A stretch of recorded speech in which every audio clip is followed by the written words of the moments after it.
সংবাদ শিরোনাম।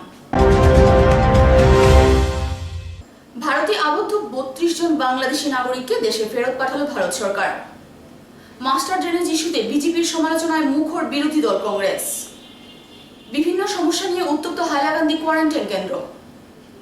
রামকৃষ্ণনগরে বজ্রপাতে মৃতদের পরিবারকে সরকারি সাহায্য প্রদান। করিমগঞ্জে সাংবাদিক ও পুলিশ কর্মীদের লালারসের নমুনা সংগ্রহ শুরু।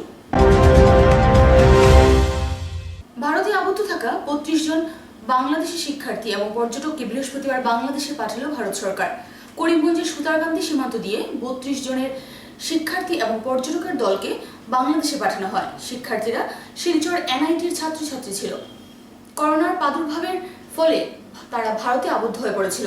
ভিসার মেয়াদ শেষ হওয়া শিক্ষার্থী এবং পর্যটকরা কিছুদিন পূর্বে নিজের দেশে যাওয়ার জন্য আবেদন জানালে সরকার তাদের আবেদন মঞ্জুর করে তাদেরকে যেতে দেয় তাদের দেশে। যাওয়ার পূর্বে সুতারকান্দি ল্যান্ড পোর্টের তাদের স্বাস্থ্য পরীক্ষার সাথে কোভিড-19-এর সব নিয়ম নীতি মেনেই পাঠানো হয় তাদেরকে বাংলাদেশে।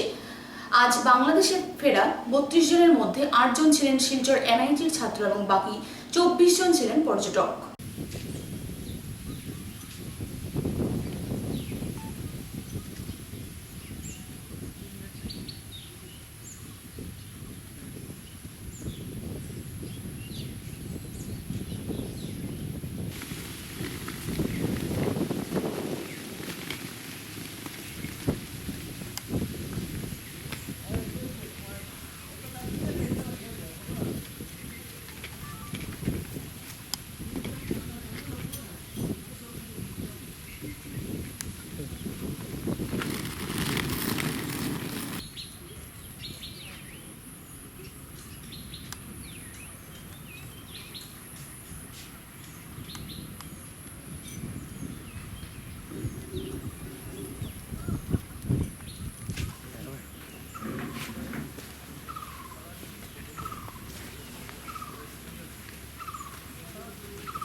সুবিধা দাসগুপ্ত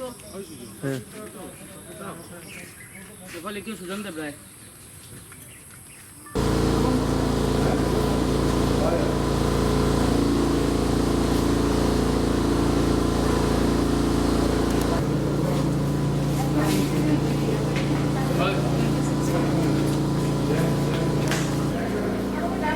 আপনি ব্যাগ নিয়ে হারিয়াতে যান না, ব্যাগটা পিছনে নিয়ে যান।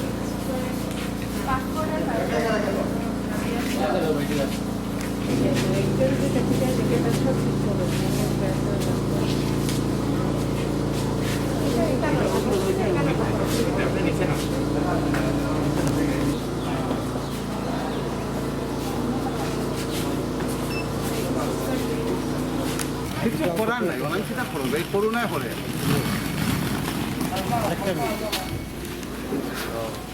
আপনি ওদের কোথায় ছিলেন? এনআইটি শিলচর গেস্ট হাউসে ছিলাম, ফরেন স্টুডেন্টসের ওখানে রেখেছি। আপনি কি স্টুডেন্ট এনআইটি? হ্যাঁ, এনআইটি শিলচর। আপনার নাম কি? অর্পিতা ভট্টাচার্য। আপনি কতদিন পর যাচ্ছেন? বুঝিনি। কতদিন পর যাচ্ছেন বাসায়? 6 মান্থস। এই 6 মাস পর মা বাবার কাছে যাব। এই সময় তো আর একা থাকা যায় না, একটা অস্থিরতা কাজ করে। সো এখন বাসায় চলে যাওয়াটা বেটার আর কি। হ্যাঁ, সেটা খারাপ। এখন কথাটা হচ্ছে ওই আপনজনের সাথে থাকা আর কি। এখানে গেস্ট হাউসেও তো আমরা সবাই একা একা ছিলাম। লাইক আর কতদিন একটা জায়গায় থাকা যায়? আমরা তো মেতে চলে যাওয়ার কথা ছিল, যেহেতু করোনার সাথে লেট হয়ে গেছে, পারমিশন দিতে দেরি করেছে। তো যাই, পরিবারের সাথে থাকি, ওখানেও তো সুস্থ মানুষ আছে। ভারতবর্ষে যখন ছিলেন তখন কি আপনাদের সাথে টেস্ট করা হয়েছিল? হ্যাঁ, আমার খুব করিমগঞ্জ জমা জল ইস্যুতে এবার বিজেপি দলকে কাঠগড়ায় তুলল বিরোধী কংগ্রেস দল। মাস্টার ড্রেনেজ সমস্যার সমাধান করতে বিজেপি ব্যর্থ হবে বলে মত ব্যক্ত করেছেন বিধায়ক কমলাক্ষ দেবুরকাস্ত। বৃহস্পতিবার সাংবাদিকদের মুখোমুখি হয়ে বিধায়ক জানান, মাস্টার ড্রেনেজ সমস্যার সমাধানের জন্য সর্বদলীয় বৈঠকের দরকার ছিল না। আসলে বিজেপি দল কোনো পদক্ষেপ গ্রহণ করতে পারে না, ফলে সভা করে ড্রেন পরিষ্কার করার নামেও চলছে অরাজকতা। আগামী দিনে তারা এ নিয়ে মানুষের দরবারে উপস্থিত হবেন ও বিজেপির ব্যর্থতা তুলে ধরবেন বলে জানান। দেখুন, সবচেয়ে বড় ব্যাপার হচ্ছে কি, আমি প্রথম থেকে বলছি যে এই যে ড্রেন ক্লিয়ারেন্স যেগুলো হয়েছে তার জন্য ডিসির সঙ্গে মিটিং করে সর্বদলীয় মিটিংয়ের দরকার নেই। সর্বদলীয় মিটিং তখনই দরকার যখন ভারত, চীন বা ভারতের সঙ্গে অন্য দেশের যখন একটা যুদ্ধ হয়, তখন সর্বদলীয় মিটিংয়ের দরকার। সামান্য ড্রেন ক্লিয়ারেন্সের জন্য একটা সর্বদলীয় মিটিং করা হলো। কি ড্রেন পরিষ্কার করা হবে, করিমগঞ্জের সর্বদলীয় মিটিংয়ের দরকার। এবং কি দেখলাম আমরা, ড্রেন পরিষ্কার করার পর যে এই যে ড্রেন পরিষ্কার, সেই ড্রেন পরিষ্কারটা 3 মাস আগে আমরা করতে পারতাম। অনেক টাকা খরচ হয়েছে, বৃহৎ অঙ্কের টাকা খরচ হয়েছে এই ড্রেন পরিষ্কারের নামে। আপনাদের কাছে আমি তথ্য দেব কত টাকা খরচ হয়েছে, কোন জায়গায় কী খরচ হয়েছে, আমি তথ্যগুলো আপনাদেরকে দেব। এবং ব্যাপার হচ্ছে গিয়ে সেই টাকা দিয়ে যদি মালিনী মিলের যে লেবার যারা আছে ওদেরকে যদি 3 মাসের জন্য বা 4 মাসের জন্য কন্টিনিউ রাখা হতো, তাহলে হয়তো বা এনাফ থাকতো, ওরা 6-7 মাস সেই টাকা দিয়ে ওরা কাজ করতে পারতো। কিন্তু আজকে নাটক করার জন্য আজকে এখানে সর্বদলীয় মিটিং করা হলো। মিটিং করে একটু সাফাই করা হলো যে না আমরা সাফাই করলাম, 2-1 দিন করা হলো, তারপর বন্ধ করা হলো। এবং তারপরেও আমি দেখতে পারলাম জায়গা দেখে কোনো জায়গা সাফাই করা হচ্ছে, কোনো জায়গা ভাঙ্গা হচ্ছে, আবার কোনো জায়গা ভাঙ্গা হচ্ছে না। তার মানেটা কি? তো ব্যক্তিগতভাবে বিজেপির কোনো সিদ্ধান্ত নেওয়ার কোনো ক্ষমতা নেই, শাসক দলের কোনো সিদ্ধান্ত নেওয়ার কোনো ক্ষমতা নেই। আজকে ওনাদের এই কুশাসনের জন্য আজকে আমাদের এই অবস্থা, করিমগঞ্জের এই অবস্থা, করিমগঞ্জের মানুষের এই অবস্থা। তো আজকে বিশেষ করে করিমগঞ্জের লিডিং সিটিজেন একটা মেমোরান্ডামও দিয়েছে আমাদেরকে। তাই মনে করি সামনের দিনে করিমগঞ্জের প্রকৃত চিত্র, সেই চিত্রগুলো আমরা তুলে ধরবো যে এই বিজেপির শাসন ব্যবস্থায় আমাদের টাকা, মানুষের টাকা, করিমগঞ্জ শহরবাসীর টাকা কীভাবে লুটেপুটে খাওয়া হয়েছে, সেই তথ্যগুলো করিমগঞ্জের মানুষের ঘরে ঘরে সেগুলো আমরা পৌঁছে দেব। হাইলাকান্দি জেলার মনাছড়া জওহর নবোদয় বিদ্যালয়ের ছাত্রাবাসে নির্মিত কোয়ারেন্টাইন কেন্দ্রে সৃষ্টি হয়েছে উত্তপ্ত পরিস্থিতির। 12 দিন পার হয়ে যাওয়ার পরও সোয়াব টেস্টের রিপোর্ট না আসার জন্য কোয়ারেন্টাইন কেন্দ্রে থাকা একাংশ লোকে সৃষ্টি করেছে উত্তেজনা। 12 দিন পরও এলো না সোয়াব টেস্টের রিপোর্ট। নতুন করে আবার সোয়াব পরীক্ষা প্রেরণ করার নির্দেশ, পুনরায় সোয়াব হারিয়ে যাওয়ার অভিযোগ। এসব বিষয় নিয়ে বৃহস্পতিবার উত্তাল হয়ে ওঠে হাইলাকান্দি জেলার মনাছড়ার জওহর নবোদয় বিদ্যালয়ের ছাত্রাবাসে নির্মিত কোয়ারেন্টাইন কেন্দ্র। এই ছাত্রাবাসের জি এবং এফ ব্লকের 2টি বিল্ডিংয়ে 2টি কোয়ারেন্টাইন কেন্দ্র নির্মাণ করা হয়েছে। জি ব্লকে যাদের কোয়ারেন্টাইন করা হয় তাদের রিপোর্ট 4 দিনের ভিতরেই আসে এবং পরবর্তীতে তাদের ছেড়ে দেওয়া হয়। কিন্তু এফ ব্লকে থাকা আবাসিক সকলকে 12 দিন থেকে এখানেই রাখা হয়। 12 দিন আগে তাদেরকে সোয়াব টেস্টের জন্য প্রেরণ করা হয়েছিল, কিন্তু 12 দিন পার হওয়ার পরও তাদের রিপোর্ট না আসায় তারা প্রশাসনিক আধিকারিকদের এ বিষয়ে প্রশ্ন করলে এক ভয়াবহ উত্তর আসে। তাদের সোয়াব টেস্টের রিপোর্ট হারিয়ে গেছে বলে জানায় প্রশাসনিক আধিকারিকরা। এ ধরনের অভিযোগ উত্থাপন করেছেন কোয়ারেন্টাইনে থাকা আবাসিকরা। পরবর্তীতে অতি শীঘ্রই তাদের ছেড়ে দেওয়ার জন্য প্রতিবাদ সাব্যস্ত করে। ঘটনাকে কেন্দ্র করে বর্তমানে উত্তেজনা বিরাজ করছে কেন্দ্রটিতে। তারা এখন যাইবা গিয়া ওগুলা ডেইলি আইন নাটক করেন। 14 দিন হইয়া আসছে আমরা ডেইলি আইন আয়া নাটক।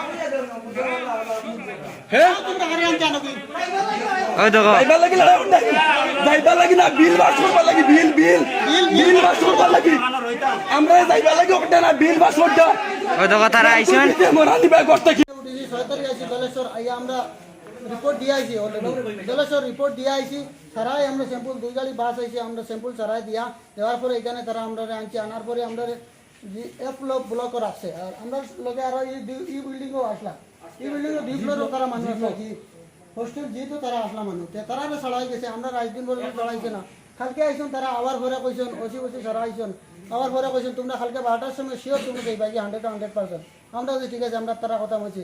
একদম রয়েছে তারা কইছেন অনু এখানে মানুষ আরো ঢুকাইবার লাগে। আমরা বলছি না, আমরা মানতাম না। কি তাহলে এখান থেকে যদি তোমরা আরো একটা পজিটিভ বার করো তাহলে আমরা আরো এক্সটেনশন আরো বাড়ি দিব, তাহলে আমরা মানতাম না। এটা বলতো তারপরে তারা কইছেন না রিকোয়েস্ট করছেন না আমরা দিছি না কইছেন আচ্ছা ঠিক আছে কালকে 12টার সময় তুমি যাইবা কি এরপরে দিব আমরা কাছে ঠিক আছে এখন 12টার সময় ফোন করা হইলো ওসিরে 12টা 2টার সময় ফোন করছি ওসিরে কইছে যে এখনো আমি লইয়া রিপোর্ট আমি পাইছি না আমি তোরে জানাই আর 3বার কল করছি 4 নম্বর কলে তার মোবাইল সুইচ অফ কোনো এখন 4টার সময় আরো ফাটাইছে মানে ফাটাইয়া কয় যে তোমরা স্যাম্পল আবার পরবর্তী টেস্ট করা তোমরা স্যাম্পল আবার নেওয়া লাগে কইলাম এটা কি হইছে বলে এটা শুরু হয়ে গেছে শুরু তো কিরকম আমরা তো ডকুমেন্ট আছে আমরা দিছি প্রুফ আছে আমরা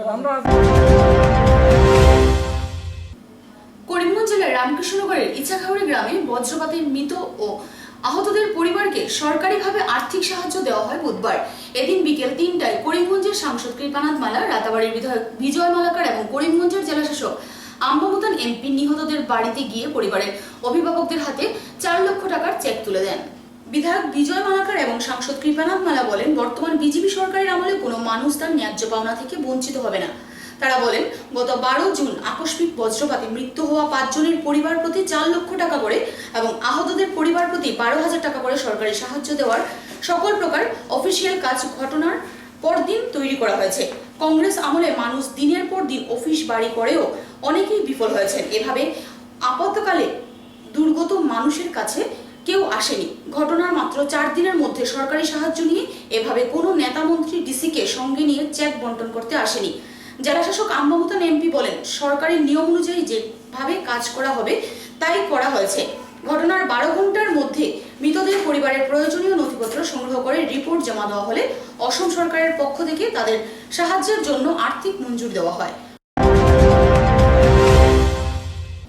সরকারি নির্দেশ অনুসারে করিমগঞ্জেও প্রথম সারির করোনা যোদ্ধাদের লালারসের নমুনা সংগ্রহ শুরু হয়েছে। বুধবার নিশ্চয়তা কার্যসূচির আনুষ্ঠানিক সূচনার পর বৃহস্পতিবার থেকে এই কাজ জোর কদমে শুরু হয়েছে। এদিন জেলা শাসকের কার্যালয়ে সাংবাদিকদের পাশাপাশি পুলিশ প্রশাসনের কর্মকর্তাদের লালারসের নমুনা সংগ্রহ করা হয়।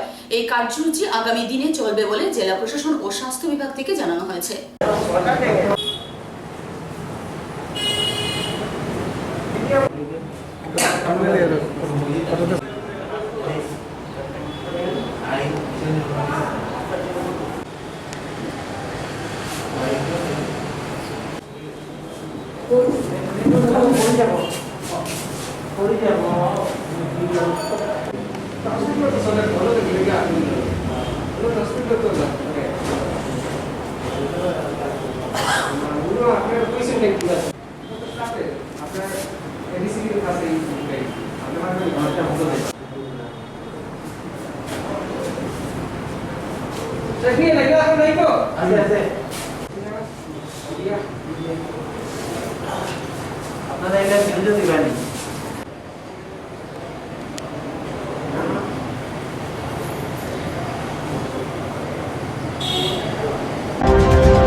করিমগঞ্জ জেলার বিভিন্ন সমস্যা নিয়ে 3টি বামপন্থী দল যৌথভাবে এক স্মারকপত্র প্রদান করেন।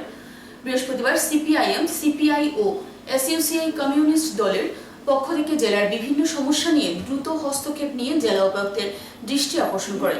তাদের এই সমস্যাগুলোর মধ্যে ছিল জেলার কোয়ারেন্টাইন সেন্টারগুলোর অব্যবস্থা, নিম্নমানের খাদ্য সরবরাহ, যথাযথ নিরাপত্তা নিশ্চিত করা। তাছাড়া জেলার অর্থনৈতিক ও স্বাভাবিক জীবন পুনরুজ্জীবিত করতে পর্যাপ্ত সংখ্যক গাড়ি চলাচলের ব্যবস্থা করা, খাদ্য সুরক্ষার অধীনে লোকেদের খাদ্য সামগ্রী বন্টন নিশ্চিত করা ও যুদ্ধকালীন তৎপরতায় শহরের নালাগুলো বেদখল মুক্ত করা।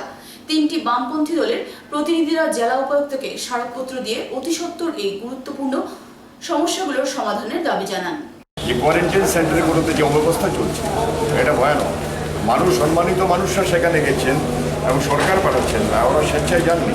তাই তারা যাতে সুস্থভাবে থাকতে পারেন তাদের জন্য সরকার যে অর্থ বরাদ্দ করছে তাদের ন্যায্য অধিকারগুলো তাদের যাতে পান এবং মর্যাদা নিয়ে যাতে সেখানে বাস করতে পারেন, সেটা কিন্তু এখন এই অবস্থাতে সেটা হচ্ছে না। যার জন্য আমরা বলছি যে এটার ব্যাপারে অবিলম্বে সরকারকে ব্যবস্থা গ্রহণ করতে হবে এবং কেন তারা তাদের বরাদ্দ জিনিসগুলো পাচ্ছে না তার এনকোয়ারি করা উচিত এবং তার ব্যবস্থা গ্রহণ করা উচিত। 2 নম্বর হচ্ছে যে আমাদের জীবন এবং অর্থনীতি যদি আমাদের সচল করতে হয় তাহলে যোগাযোগ ব্যবস্থাটা খুবই অত্যন্ত জরুরি জিনিস। যোগাযোগ ব্যবস্থা আমাদের জেলার যোগাযোগ অবস্থা খুব খারাপ। মানুষকে করিমগঞ্জ জেলার প্রান্তিক প্রত্যন্ত অঞ্চল থেকে যদি আসতে হয় তাকে 2-4 গুণ ভাড়া দিয়ে আসতে হচ্ছে। আজকে আমরা সরকারকে স্পষ্টভাবে বলেছি যে অবিলম্বে সরকারি উদ্যোগে গাড়ি দেওয়া হোক আর যেগুলো প্রাইভেট ভেহিকুল আছে তাদেরকে সাবসিডি প্রয়োজন দেওয়া হোক, যাতে মানুষ কম ভাড়ায়, তাদের ন্যায্য ভাড়ায় যাতে জেলা সদরে আসতে পারে। এটা আমাদের গুরুত্বপূর্ণ একটা দাবি। 3 নম্বর দাবি হচ্ছে খাদ্য সুরক্ষার আইন। আপনার প্রধানমন্ত্রী ঘোষণা করেছিলেন 1,70,000 প্যাকেজে, তিনি বলেছি কোটি টাকার প্যাকেজে বলেছিলেন যে খাদ্য সুরক্ষাতে অতিরিক্ত 5 কিলো করে চাল দেবেন, 10 কিলো করে সবাই পাবে বিনামূল্যে যারা খাদ্য সুরক্ষার আইনের অধীনে আছেন। আজ অবধি কেউ প্রায় 80%, 70 থেকে 80% মানুষ 5 কেজি বেশি করে চাল পাননি। এটা কেন হচ্ছে, কোথায় গেল চালটা, এটা এনকোয়ারি করা দরকার এবং এগুলো ড্রাস্টিক অ্যাকশন নেওয়া দরকার। ডাল 1 কেজি করে দেওয়ার কথা, সেটাও কিন্তু পাননি। প্রায় 20 থেকে 15% মানুষ হয়তো পেয়েছেন, বাকি কেউ ডাল পাননি। 1 মাস পেয়েছেন, তাও পুরো 3 মাস পাননি এখন অবধি। আর 4 নম্বর যেটা হচ্ছে যে স্ট্রং ওয়াটার ড্রেনেজ প্রকল্প। স্ট্রং ওয়াটার ড্রেনেজ প্রকল্প সম্পর্কে আমরা দেখছি রাজনীতির খেলা চলছে। এটা করিমগঞ্জের নাগরিকরা সেটা চান না। তারা চান কীভাবে এই বর্ষাতে, এখন বর্ষা অলরেডি শুরু হয়ে গেছে প্রায়, বর্ষাতে যাতে কীভাবে মানুষ এই দুর্ভোগ থেকে খানিকটা রিলিফ পান। তাই জন্য আমরা স্পষ্টভাবে ডিসির কাছে আমরা দিয়েছি যে ইমিডিয়েটলি আপনি যে কাজটা করতে হবে, নতুন স্কিম পরের কথা, কীভাবে এটাকে ঠিক করবেন সেটা পরের কথা। ইমিডিয়েটলি যেটা দরকার সেটা হচ্ছে যে বড় বড় খাল যেগুলো আছে, সেই খালগুলোর মুখ যেগুলো আছে, প্রধান মুখগুলো, সেগুলোর আপনার বেআইনি দখল থেকে মুক্ত করতে হবে। এবারে নিয়ে ছোট্ট একটা বিজ্ঞাপন বিরতি। বিরতির পর আবার ফিরে আসছে অন্যান্য খবর নিয়ে, সঙ্গে থাকুন। আধুনিক রুচিসম্মত অ্যালুমিনিয়ামের সামগ্রী নিয়ে আপনাদের শহরে হাজির মা অ্যালুমিনিয়াম সেন্টার। এখানে আপনারা পাচ্ছেন নিত্য নতুন ডিজাইনের অ্যালুমিনিয়াম বিট উইন্ডো, ডোর রেলিং, ফল সিলিং ইত্যাদি। অতি সুলভ মূল্যে সাজিয়ে তুলুন নিজের বাসগৃহ ও ব্যবসায়িক প্রতিষ্ঠান। আমাদের এখানে খুচরো ও পাইকারি উভয়ভাবেই সামগ্রী বিক্রি করা হয়।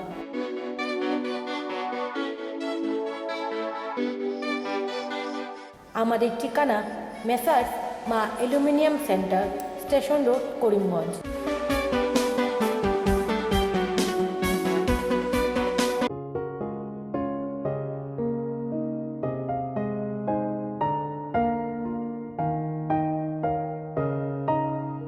চিকিৎসা সেবায় নতুনত্ব নিয়ে হাজির নিউ লাইফলাইন হাসপাতাল। অত্যাধুনিক প্রযুক্তিতে এখানে pinhole surgery, gallbladder, appendix surgery করা হয়। শিলচর মেডিকেল কলেজের সার্জারি বিভাগের অতিরিক্ত প্রফেসর ডক্টর R.C. শ্যাম সার্জারিগুলি করবেন। তাছাড়া তিনি প্রতি শনিবার বিকেল 3টে থেকে ওপিডিতে রোগী দেখবেন। রয়েছেন শিশুরোগ বিশেষজ্ঞ ডক্টর গুলজার হোসেনও।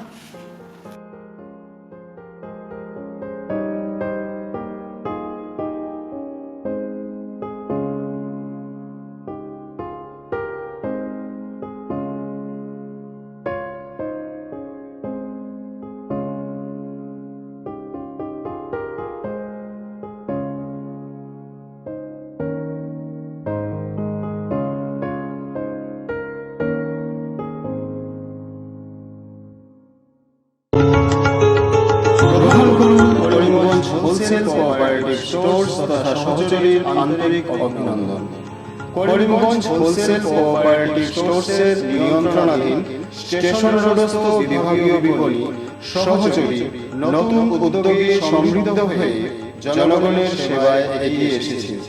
তুলনামূলক কম মূল্যে নিত্য প্রয়োজনীয় দ্রব্য সামগ্রীর যোগান অব্যাহত রাখতে সহযোগী কর্তৃপক্ষ বদ্ধপরিকর। জেলার সমবায় আন্দোলনকে জোরদার করে তোলার ক্ষেত্রে করিমগঞ্জ হোলসেল কোঅপারেটিভ স্টোর্স তথা সহযোগী কর্তৃপক্ষ সকলের আন্তরিক ও সক্রিয় সহযোগিতা কামনা করে। নতুন আঙ্গিকে বাস্তব পরিকল্পনা নিয়ে সহযোগী স্টেশন রোড, করিমগঞ্জ আপনাদের সেবায় সদা প্রস্তুত। আনন্দ সংবাদ, আনন্দ সংবাদ। করিমগঞ্জে এই প্রথম সিটি স্ক্যানের সুবিধা। Karimganj health city, Banamali road, Karimganj, মায়ামিয়ার বাড়ির বিপরীতে। পুরো শরীর সিটি স্ক্যানের সুবিধা এখন পাচ্ছেন করিমগঞ্জেও। আন্তর্জাতিকভাবে বিখ্যাত ডাক্তার দ্বারা রিপোর্ট। সিটি স্ক্যানের জন্য যোগাযোগ করুন phone 03843 260705, mobile 8011037723। Karimganj health city, Banamali road, Karimganj আপনাদের সেবায় নিয়োজিত। সরকারি গাইডলাইন উপেক্ষা করে কাছাড় জেলার কর্মবিনিয়োগ কেন্দ্রে চলছে রেজিস্ট্রেশন প্রক্রিয়া এবং এই প্রক্রিয়ার কারণে কেউ মানেননি সামাজিক দূরত্ব। ডেকে আনা হলো পুলিশকে, কিন্তু পুলিশ এসেও কিছু করতে পারেননি। কোভিড-19কে কেন্দ্র করে যখন গোটা দেশে নিয়ম মানতে বলছে সরকার, কিন্তু তখনই কাছাড় জেলার শিলচরের কর্মবিনিয়োগ কেন্দ্রে কেউ মানলেন না কোনো নিয়ম। বিভাগের ডিরেক্টর মনোজ কানু এ বিষয়ে কোনো পদক্ষেপ নেননি।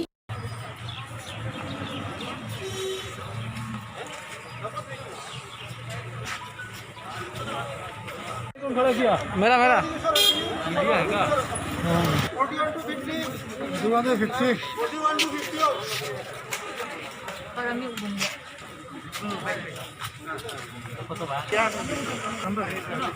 नंबर तो ये लोग कर दिए, जाओ ना साइड में।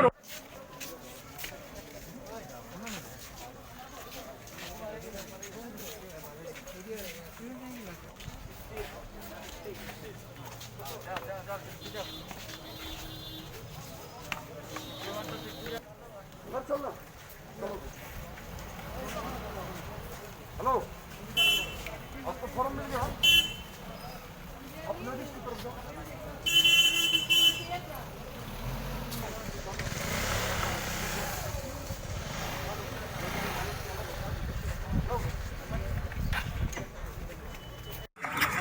এসছি তো অনেক আগে, মোটামুটি 10:30 থেকে দাঁড়ানো এখানে। তো নম্বর সিরিয়ালি তো ডাকছে জড়িয়ে, তবুও ওয়েট করছি। আর আমি এসেছি রংপুর থেকে, মানে অনেক ডিস্টেন্স হয়ে যায় না, তার উপরে এখানে সোশ্যাল ডিস্টেন্সিংয়ের কোনো মানে বালাই নেই বলতে গেলে। আর এখানে তো এসে এক্সারসাইজ এক্সচেঞ্জের জন্য, বাট জানি না এখন কতটুকু টাইম লাগবে আমাদের। প্রচণ্ড সকাল থেকে প্রচণ্ড ভিড়, জিরো মেনটেনেন্স, কিচ্ছু না। যেভাবে পাচ্ছে সেভাবে দাঁড়াচ্ছে। কোনো এখানে ওরাও যে পুলিশরাও যে দাঁড়ানো, they are not doing anything, just beating people up and just telling आप लोग लाइन में खड़े हो जाइए, एक लाइन में खड़े हो जाइए। মানে যে একটা মিটার ডিস্টেন্স থাকতে লাগে, কোনো একটা মাস্কের একটা ব্যাপার আছে, they are not taking care of it at all. Office থেকে এটা কিচ্ছু বলা হয়নি আমাদেরকে কোনো নিয়ম দেওয়া হয়নি। আমাদেরকে জাস্ট বলা হচ্ছে ডকুমেন্টস নিয়ে আসতে, ফর্ম এই টাইমে দেওয়া হবে, আমরা ঠিক মানে অ্যাকর্ডিংলি এই টাইমে এসে ফর্ম নেওয়ার জন্য।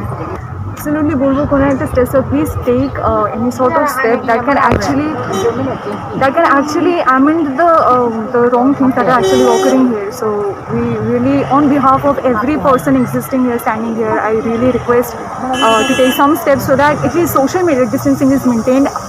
Be keeping aside all the other things, at least social distancing is maintained, because there is not a single space that can be actually occupied by any other person now. Center card soler এটা তো আমার উপরওয়ালা officer আছে, উপরওয়ালা officer বেতন তো মানুষ তো কেদান তো না মানা নাই। আমি উপরওয়ালা অফিসারদের জানাইছি, এটা তো ওই মানে ফোর্স ফাটাই যায়, ফাটাই যায়। ডিপার্টমেন্টের তো তারা জানবো, তারা তো কোনো স্টেপ নিয়েছে না, তারা তো ডাইরেক্ট তো এখান থেকে এইরকম দেওয়া সোলের কেদারিং। সুরমা বার্তা যে পর্যন্তই। আগামীকাল আবারও আপনাদের সাথে দেখা হবে একই সময়ে একই চ্যানেলে। নমস্কার।